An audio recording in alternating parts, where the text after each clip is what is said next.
ಸ್ನೇಹಿತರೆ, ಬೆಳಗ್ಗೆ ನನ್ನ ತೋಟದಲ್ಲಿ ಮೆಣಸಿನ ಗಿಡನು ಕಾಕಡ ಊತಿದ್ದೀನಿ.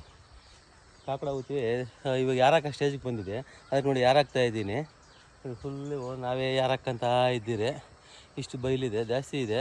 ಒಂದು 120 ಗುಣಿ ಕಾಕಡ ಹೂವು ಬಿದ್ದಿದೆ.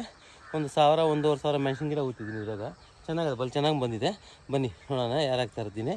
ನೋಡಿ ಸ್ನೇಹಿತರೆ,